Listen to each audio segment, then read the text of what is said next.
So I'm with the beautiful Grace and Mr. Mac. Thanks for the mystery. Oh, okay.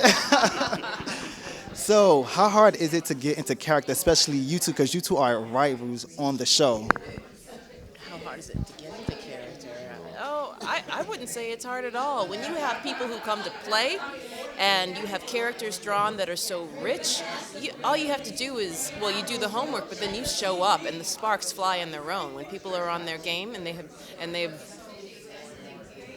filled those characters out in the way that we have, it's I'm going to call it fun. It is, but I'll be honest with you, getting into character is not difficult. Working with this wonderful actor, but I'll be honest with you, I dread it because I love her so much, and we have to do that.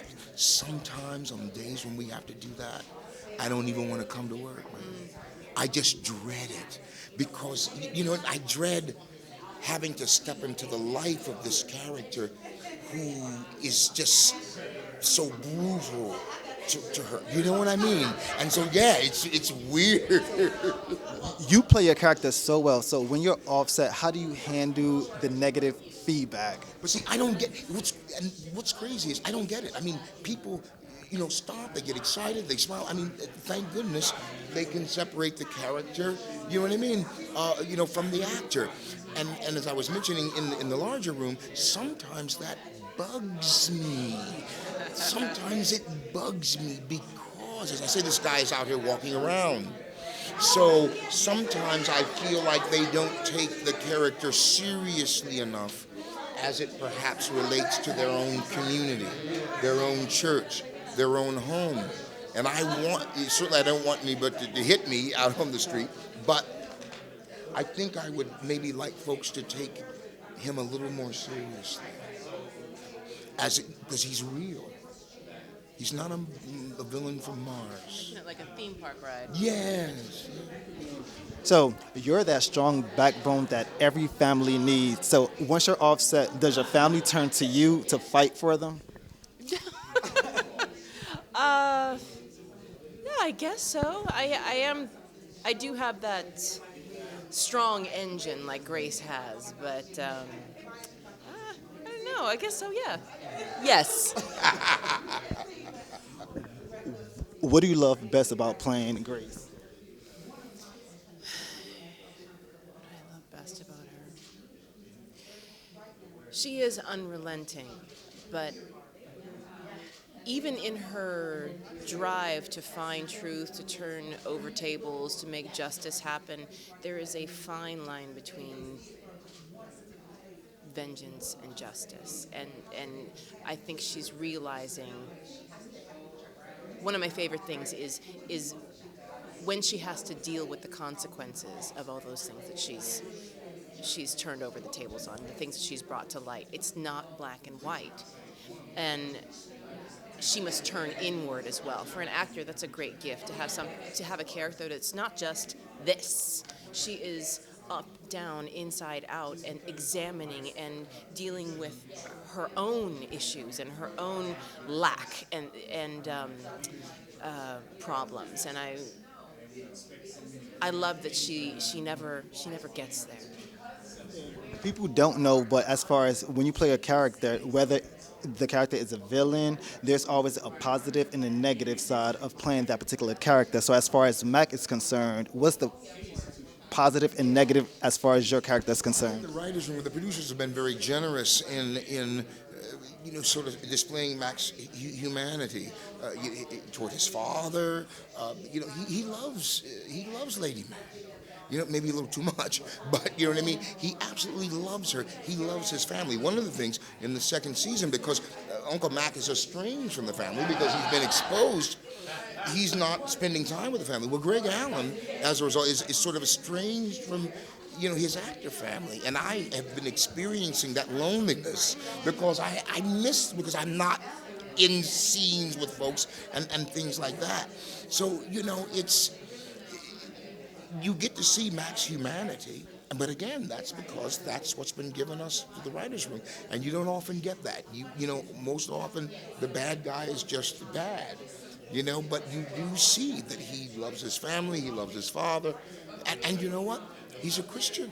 He's a devout Christian, and that's part of how he justifies his sociopathic behavior, believe it or not, is via his religion. Okay, so I'm here with the beautiful Deborah, the homie Tye, and the beautiful Kim. So I'll start off with Deborah. So the question I have for you, you come from a prestigious family, the Winans. So what's their take on Greenleaf? He's rude. That's my take on my scene partner. Um, in everything I do, my grandparents have always said, keep God first. Whatever doors he opens, go through them and keep him first. Make sure you honor him in everything that you do. So they're all very proud, and they're all always on their knees praying, just to, keep us going. So yeah, they're proud of me. They're happy for me. My parents, Carvin and Deborah Winans, my brothers. This is all I've ever wanted to do since I was a kid. And so when this happened, they've just been overjoyed and super supportive. Before you film a scene that when they watch it, eventually they'll give you the side eye. Do you call them and give them a heads up? Absolutely not. I got the thumbs up from my husband, so I'm good. So Tye, how hard is it for you to step into character?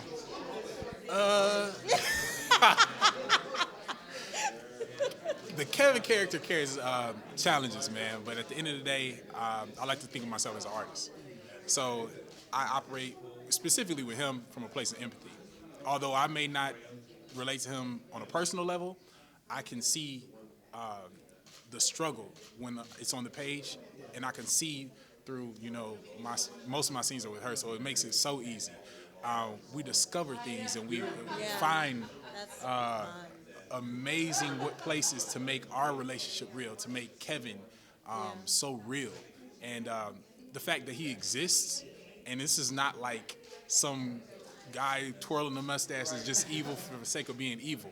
The fact that he exists, and I'm able to put myself into the mindset of someone that is struggling with this, it just makes it that much more real and that much more rewarding. That I am, even though it may not be a biopic, it's somebody's biopic. Yeah. If you could change something about you two's relationship, what would it be? On the screen? On the show?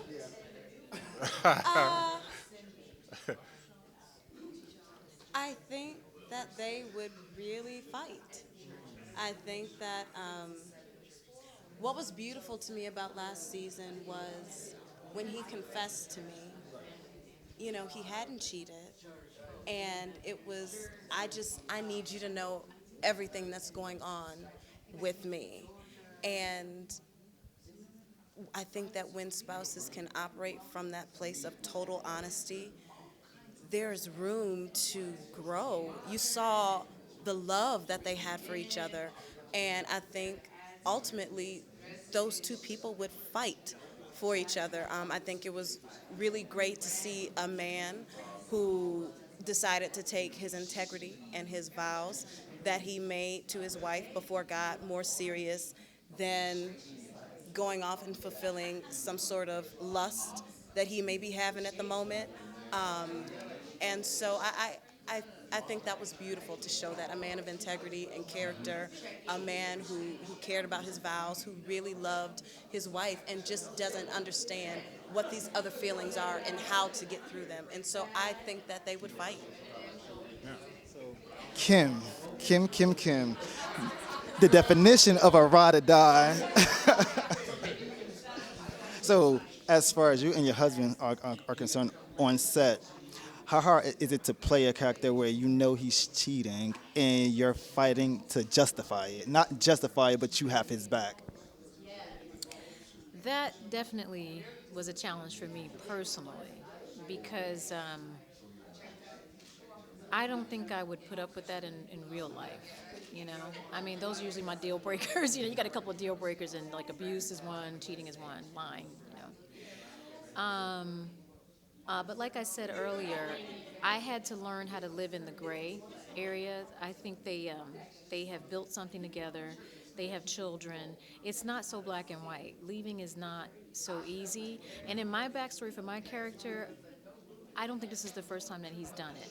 So I feel like they are one of these couples that have an understanding, and part of it for her is a little more business than maybe personal. And there are people that operate like that.